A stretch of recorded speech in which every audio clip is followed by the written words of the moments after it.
Welcome again, and thank you so much for joining us. My name is Caitlin O'Brien, and I'm joined today by Lindsay Feistumel, and we're going to be moderating this week's Lunch and Learn. Today, Elana Benamy will help us explore the Mid-Atlantic with digital mapping tools and search for the geographic origin of herbarium's historic collections. We're going to be going on a little Where's Waldo find today with our herbarium. We will start with a brief introduction to the Mid-Atlantic Megalopolis project and how we use our digital tools to deduce where specimens were collected. We will also have some time later in the end of our Lunch and Learn to search your own neighborhoods to see if we have any specimens found near you that we can sort of do some sleuthing on. You'll be able to ask questions and make requests as we go along. So with that in mind, we're going to do a little housekeeping to let you know how you can interact during this members event. If you're new to Zoom and don't have video or microphone capabilities, you'll want to type your questions into the chat window located below. You'll see the icon to open the chat right at the bottom of your screen. Also at the bottom of your screen is the participants panel. If you would like to ask your question directly, please open that participants panel and click the raise hand button. That will let us know you'd like to ask a question, and we'll be able to unmute your microphone for you. Now, let's get started. I'd like to introduce Elana Benamy. After acting as collection manager for the Academy's invertebrate paleontology collection, Elana was involved with several database projects within the malacology department and the entomology department and the Patrick Center collection of aquatic organisms. She has been sort of in and out of all the departments in the Academy. She is currently working on several projects to digitize parts of the Academy's herbarium collections to make the images and data accessible on the web. Her wealth of experience and knowledge makes her the perfect guide for today's virtual field trip and exploration. Elana, let's get started. I'm going to stop sharing my screen and turn things over to you to introduce us to the Mid-Atlantic Megalopolis project. That is a mouthful. You do not want to say that 5 times fast. Okay, I'm ready. I'm going to share my screen and get started here. What I'm showing you now is the homepage for the Mid-Atlantic Megalopolis project, which is the main one that we've been working on in Botany for the last 4 years, really. Museums throughout the world right now, not just natural history museums, but art museums and historic homes, everyone is out now trying to make their collections accessible online so that people don't have to come and make a special research trip to see them. So this page, and I think I'll be putting the URL in the chat if you want to read a little bit more about it, explains about the Mid-Atlantic Megalopolis project, which involves about 13 or 14 different herbaria putting their images and data on the web. And we are by far the largest participant. Well, we have about 400,000 images now in the portal for this project. There are 3 steps: taking the image of the specimen, transcribing the data from the label, and then doing the georeferencing. And I'm going to be focusing on the georeferencing part, which is assigning coordinates as specifically as the data will allow to the specimen. So now I'm going to move on to, okay, this is a georeferencing screen. I've already selected Pennsylvania and Montgomery County, and I've picked out Jenkintown. And these are right now all of the specimens that we have in Jenkintown that need to be georeferenced. So I've highlighted just Jenkintown here. And if I click on georeference, it should pull up a map. Okay, so they have found the georeference utility has found Jenkintown here. And what I'm going to ask it to do now is to put in the boundaries of Jenkintown. So I'll tell it to do an error polygon. And now you see in the orange highlighted area, all of the area that is part of Jenkintown. And I'm going to actually adjust this circle is an error radius. So anything that was described as being in Jenkintown now is within the error radius. And what you see down here, where my cursor is pairs of coordinates, many, many sets of coordinates that together describe this boundary of Jenkintown. And then I can come back here and save it to my application, and you'll see now all that information, all of those coordinates will now be uploaded into the database. And I'll just show you what we're starting with here. Open up, this is our database screen. And here is the image of the specimen. It happens to be a fern. And this is the label that we're looking at. All the information we have for this particular specimen is Jenkintown, Pennsylvania. We can't get any more specific. If I look at the next one,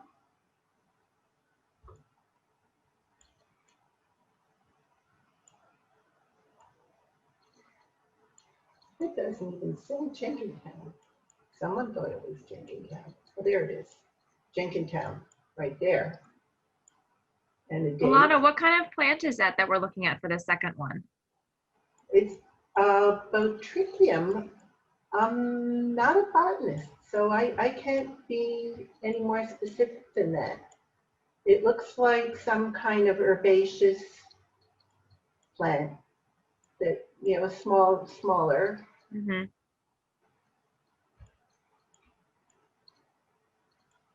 So now we have all of our Jenkintown specimens. These are ones that just say Jenkintown on the label.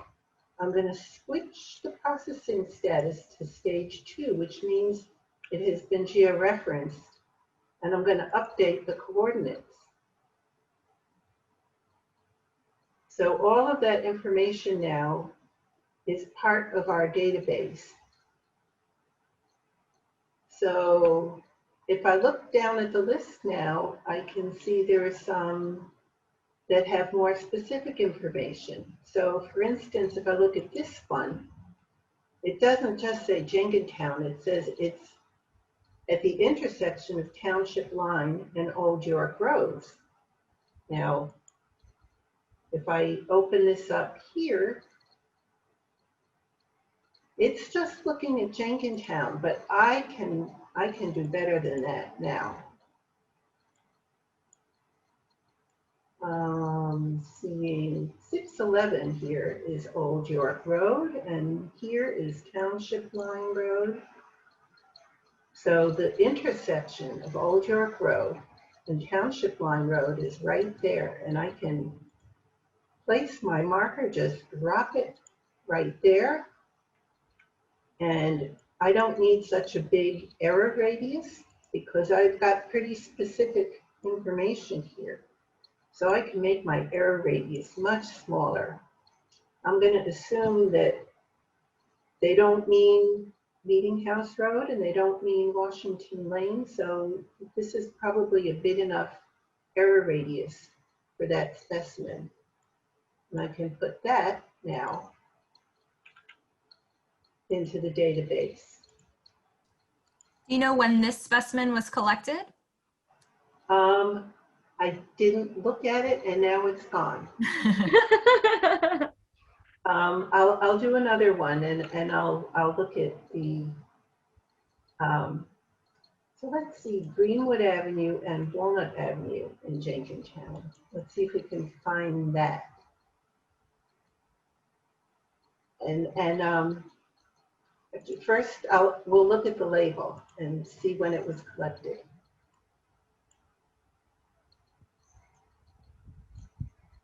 Okay, July 21st, 1932 for this one. Right. Said it was collected in a vacant lot. It'll be interesting to see if that's still a vacant lot. Well, it probably won't be, but I can, once we find it on the Google Streets, which is the map that I use if I'm trying to find particular street names. Here's Greenwood Avenue. Now let's see if I can find, well, it's not Walnut Lane, it's Walnut Street, but I'm, Walnut Avenue. No, it's Walnut. I'm going to assume that that's the spot. And again, it doesn't need a very big error radius because we have pretty specific information. Now, if you want to see whether it's still a vacant lot, I can switch to Google Hybrid and zoom in on our point. It's not looking so vacant anymore. No. I mean, you've got up the street here, you've got a ball field, stadium, the football and the baseball and the soccer, but it's probably no longer a vacant lot. Mm-hmm. Are you able to go back to the street view and overlay some of the historical maps that you were showing, that you could show us to see Sure. what it might look like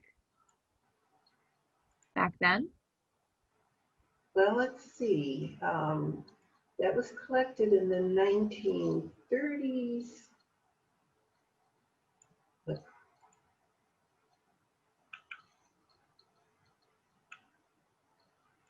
See, the historical maps. See, Jenkintown was much smaller then and much less developed. But the historical maps are USGS topographic maps. So they show something different than the Google Streets map. You get the topographic relief, you get the streams, and these are the little spots are where there were houses. So you can see that it was kind of open back around the turn of the century. The historic maps are also really useful for locating many of our specimens. The localities are maybe towns that names that no longer are used, or the locations are denoted by their proximity to railroads that no longer exist. And that all comes up on the historic maps. So what is sort of the importance of identifying the locality for our specimens? Well, what part of the reason behind the whole project is knowing where and when plants were collected. You know, we're in a time where there's been obviously a lot of geographic development along the Mid-Atlantic corridor. Places that may have been rural or empty lots 150 years ago are now all built up. There's been climate change. If people want to study the changes in plant distributions and diversity over time, our collection being as old as it is, and we have many specimens going back to the early 1800s and some that are even much older than that. When you have a location and a specimen and you can look at the specimen and the date it was collected, you can tell whether, for instance, if the specimen is in flower or it's fruiting and you have a date, you can tell whether changes have occurred with global warming, if specimens are blooming earlier in the year than they did 100 or 150 years ago, or if they're growing further north than they would have a long time ago. People can mine the data once it's accessible to them to answer all kinds of interesting questions about how we've impacted the flora along the Mid-Atlantic corridor. Mm-hmm. So I'm going to go somewhere else and demonstrate also the usefulness of the historic maps. We'll go to New Jersey now.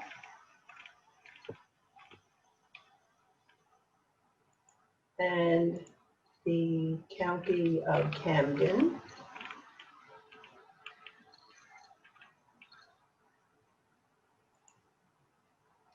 And I'm going to look for, we have many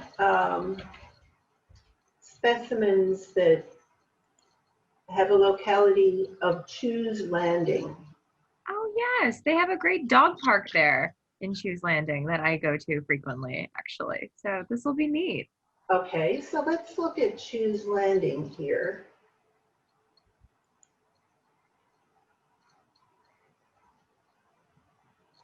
Now, Geolocate has found a number of different spots that might be Choose Landing, and their first one, it's on Choose Landing Road, but it doesn't seem to have any association with a town. Now, another one that they have here is just called Choose. Well, that's closer. If I make that the green dot instead of the first one, but I want to see if that's really Choose Landing. So now I'm going to pull up the historic topo map. Look at this one. And very clearly you can see on the old map, it's called Choose Landing. And you can also see on here, which will be useful for some of the specimens, this is the old railroad there. If I take this off, there's no indication now that there was a railroad there. Sometimes you can see old railroads that have been converted to rail trails, and they'll show up. If I look at a current, this is the most current USGS map. Okay, it's on the topo map there. So if I look at some of these, well, it says former station. So that would be the station isn't marked, but I could put the point if I was doing that specimen along the railroad tracks, because you know that the station is going to be where the tracks are. So that helps you zero in on it. How did you know which historical map to pull up? Was it based on clues on the specimen label? No, I usually start with one of the earlier ones and see if what I want to, I'm going to change the background to make it easier to see here. I just go earlier and look for, see what if what I see now. If I look at Camden 1901, sometimes the different maps are at different scales, and sometimes a map won't have the detail that I need. So, but this one also shows Choose Landing. I wonder why they stopped calling it Choose Landing and just call it Choose. I don't know. It's really interesting to see that overlay of the historical map with today's map. Yeah. Are there any questions coming in?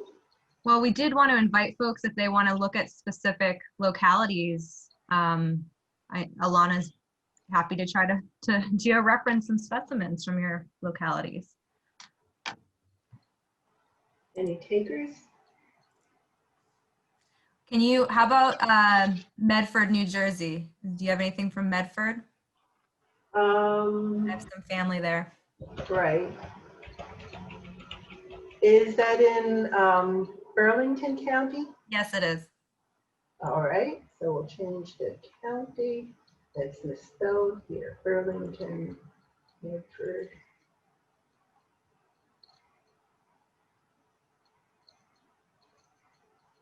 Oh, lots. Oh. So let's see. And this list, just so that I'm clear, is a list of all of the ones that haven't been geo-referenced yet. Right. Correct? Okay. So Patuxent Camp. This is something they may know. Now I know this might require a little searching. Okay, here's Medford. I know it comes up on the map somewhere.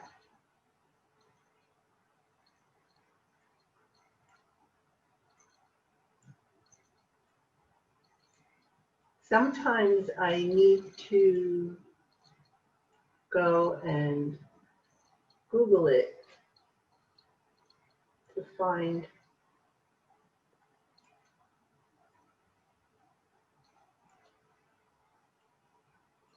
I was hoping it would come up quickly.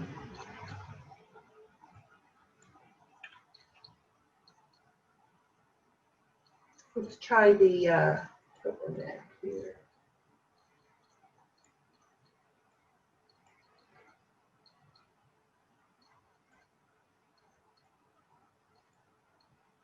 I just think it is so cool how you can overlay all these various maps on top of one another to really sort of dive into where these specimens are really located and just get even more clarification to help us sort of figure out what has changed over time through our environment.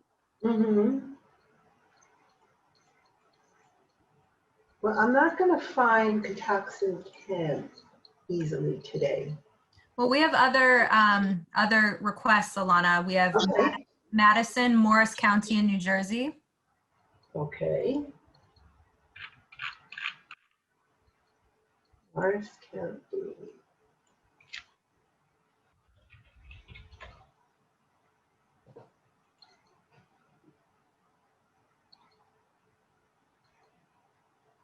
And eventually, okay, we've got bordering the Great Swamp in Madison. Let's see what that comes up with. Huh. Now, often if it specifies swamp, I'll look at the USGS topo map because that has a little, there it is, indication of, you know, the swamp, the swampiness of the area, and you can see there. Now here is the town of Madison, this red dot over here, and this is the Great Swamp of New Jersey, and it says bordering the Great Swamp at Madison. So I would kind of maybe put my marker over there and edit the uncertainty slightly. Although there's still swampiness up here, so I'll leave that in the error radius, and I'll import those coordinates. So that's a pretty large area, but it's not all that specific. Let's see what the labels look like for those.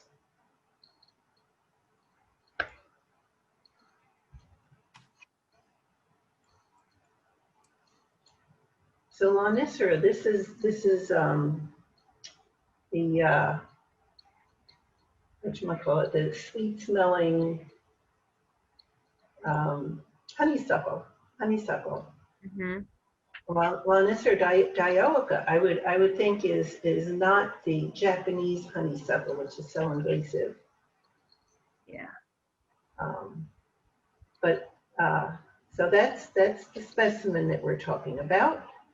I like how it's specific saying the thickets bordering, you know, it's not like there's not a specific thicket, but just all the thickets that are bordering the swamp. Yeah, so it's important from an ecological Mhm. point of view, but it doesn't help us zero in Mm-mm. on where exactly in this great swamp. But I'm going to change the processing status and put those coordinates in the database. We have another request, Elana. How about Crum Woods on Swarthmore College campus along Crum Creek? Oh, Dan, I just, there may be, but I've been working on that, so I may have done them, but we've got a lot in the collection. Pennsylvania, Delaware,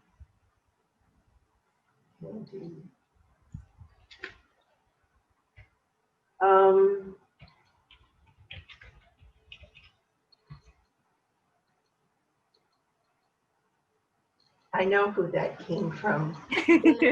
Snyder used to work at the Academy for many, many years. Dan's here with some insider knowledge. We have along one of the tributaries of Crum Creek. I may have done all of the ones that mentioned either Painter Herbarium or Tyler Herbarium.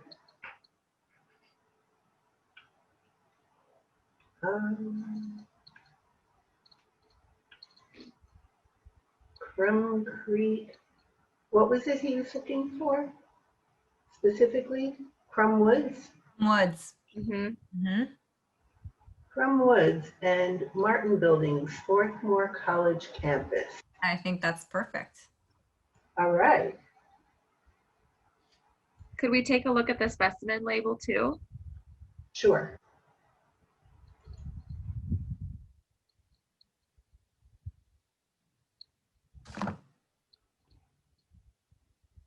So this was collected on June 17th, 1946 by Samuel C. Palmer in the Crum Woods near the Martin Building on the Swarthmore College campus.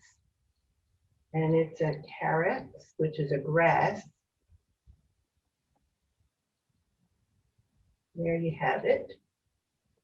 So that's the specimen. And let's see how specific we can get.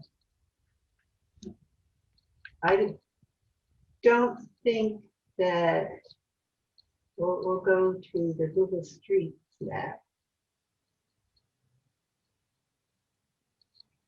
And there's Swarthmore College, there's Crum Woods. Forested area with trails and a creek. The Scott Outdoor Amphitheater.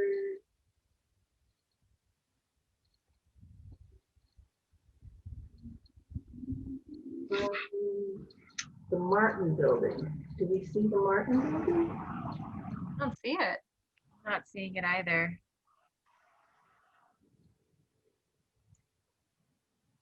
Oh, Dan says the Martin is right beside the Lang Music Building. Okay. Oh, yeah, it was probably now the Performing Arts Center. Oh, no, there's the Lang Music Building up there. Oh, look at that. Tricky having two buildings. Yeah. There's Martin Home.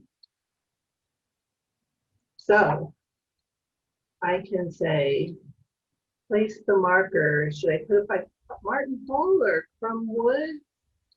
I'll kind of put it on the margin here and include Martin Hall and the Crum Woods area as close to Martin Hall as it gets.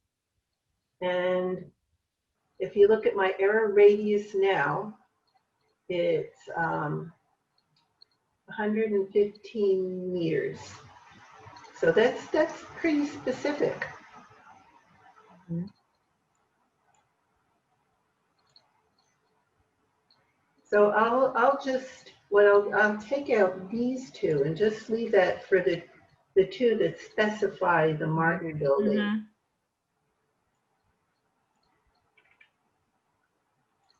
Done.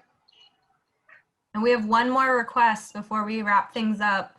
Joyce would like to see something in Washington Square. Okay, so we're Pennsylvania. We need to go to Philadelphia.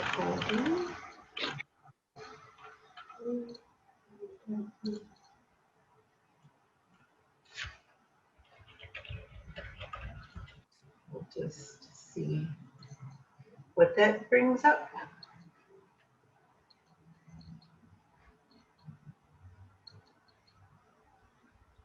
Okay, Washington Mining, Washington Mining, Washington Mining.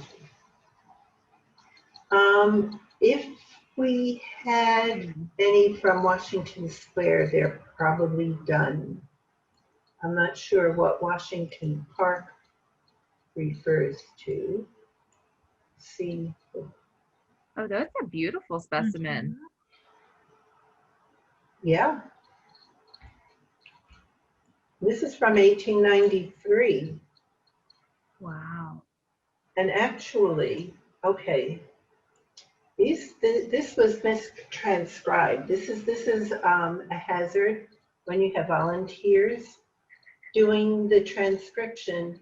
We have two labels here. One says below Washington Park, New Jersey, collected by Albert John. And the other one is from Collingdale, Delaware County, collected by H.C. Barker. And so I would assume this is the one from Washington Park, and these two are from Collingdale, but there's only one barcode on the sheet. What we would need to do now is go back and put a second barcode for these two specimens and this information, and leave this barcode for the left specimen. So what I'm going to do is going to say left specimen on sheet in the database, and that the needs another barcode and put it in our expert required category. And that will be dealt with down the road. The barcode links directly to the entry in the database. Yes. Is that right? Okay. Yes. So on that sheet, there were actually two different collections, different collectors, different dates, different locations. So that's why we need two barcodes, because it's essentially, although they're on one piece of paper, it should be two different sheets, really. Mm-hmm. Mm-hmm. So I didn't find any in Washington Square. We probably did have some, and I already georeferenced them. Which is fantastic. And what an exciting specimen to end with, that you realize that it has to now move into expert required to sort of really dive in and get the correct barcodes. And it really sort of demonstrates how important, having the correct data assigned to our specimens, how critical that is for our research. Mm-hmm. So we are just over our half-hour mark for these lunch and learns. Are there any sort of last questions or last requests for Elana before we close out today? Lindsay, are you seeing any hands raised or any new questions in the chat? No new questions. I could just say that I've spent the last week or so concentrating on the area of Philadelphia and adjacent Montgomery County that I know best. And I'd come up with some very interesting things. One of which is Bayard Long, who collected a huge number of our specimens and was associated, the curator at the Botany department for a long time. lived in Melrose Park, right across the border from East Oak Lane, where I've lived for 38 years. So we have an inordinate number of specimens from that area. And things, knowing an area really gives you an important insight. For instance, a lot of the specimens were collected, labeled near Fern Rock train station. Mm-hmm. Now, currently, there's a Fern Rock Transportation Center, but even in the time of my memory, in the time that I've lived there, I remember the old Fern Rock Station, which was quite a bit further north on Godfrey Avenue from its current location. So these specimens that were collected anywhere from the 1930s to the 50s, a reference to the Fern Rock train station refers to the old Fern Rock, not the current Fern Rock Transportation Center. But someone who didn't know the area well wouldn't know that. Another interesting one was a reference to Melrose riding stables in Melrose Park, which is not there now, at the intersection of Woodlawn and Asbury Avenues. And my husband happens to have lived in the area since the 1950s. And I asked him about the Melrose riding stables. And he said, actually, there was a huge fire. It burned in the early 70s. And he took photos of the fire and submitted them to the Philadelphia Bulletin. Wow. So it really helps to have an intimate familiarity with the area too. That's amazing. Thank you so much for sharing sort of those additional insider knowledge to sort of how you sort of sleuth your way through these specimens and through our collections to really get the best locality information so that researchers down the line can really start to ask these questions about our changing climate that we haven't really even thought of yet today. So thank you, Elana, so much for your time today. And for all of our members for joining us. This was so much fun to go exploring through, Jenkintown, through New Jersey, and to sort of learn a little bit more about the work that you do in the georeferencing, Elana. So thank you. And thank you also to our members for taking the time during our Lunch and Learn and for all your support. With you, we are a force for nature. And because of your membership, our science never stops. So we are closing out our members week. We've got 2 more days of events. So hopefully we'll see you there. And we cannot wait to welcome you back to our museum. So thanks again for joining us.